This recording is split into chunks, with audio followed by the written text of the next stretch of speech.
Hi, I'm Peg Tillery, and today on Gardening with Peg, I'm going to show you quite a few ornamental plants that are the bridge between the seasons, particularly spring to fall. This plant is Rosa glauca, G-L-A-U-C-A. It's not an evergreen shrub, but it's worth every bit of the plant. It gets very, very tall. The leaves are more or less a silvery color. It's a rose. The blossoms are fairly early in the spring after the foliage comes out, and they're a pale pink, just single petals. They're absolutely exquisitely beautiful, just kind of sprinkled in the landscape. These are the rose hips that the plant gets. And you can actually prune it if you need to, but I just let it go wild. I highly recommend hydrangeas.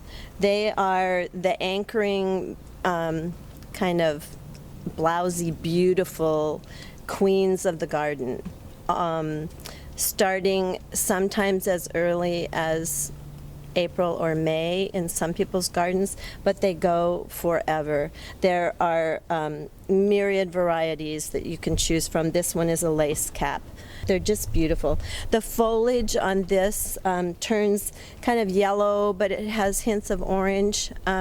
Some of the hydrangea varieties are, the flowers themselves change color from season to season. Every garden, in my opinion, should have one or many more hardy fuchsias. This one, I hate to tell you, I don't know its name. I think it might be Aurea, A-U-R-E-A. It actually came in a hanging basket, and I stuck it in the ground almost 20 years ago, and it comes back every year. One thing about hardy fuchsias, there are some winters when they will die completely back to the ground, as in you think they're dead. And a lot of their stems will die back, so you prune those out. Don't panic. Wait another year and see what happens, and almost always they come bouncing back. This one had died clear to the ground last winter, and it's now, 3/4 as tall as I am.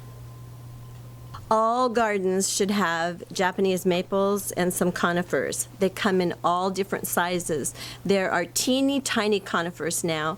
We needed a little bit bigger one. This is called Korean fir. It's Abies coreana.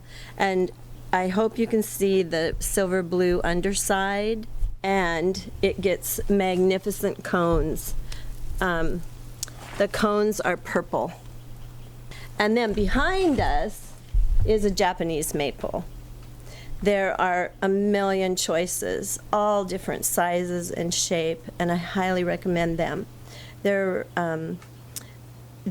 All these plants I've showed you intermix beautifully with native plants, and that's a whole other topic that we'll talk about some other time.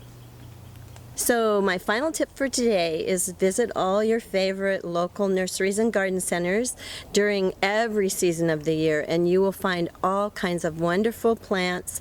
Ask them their favorite plants, and that way you'll have interest in your garden all year long.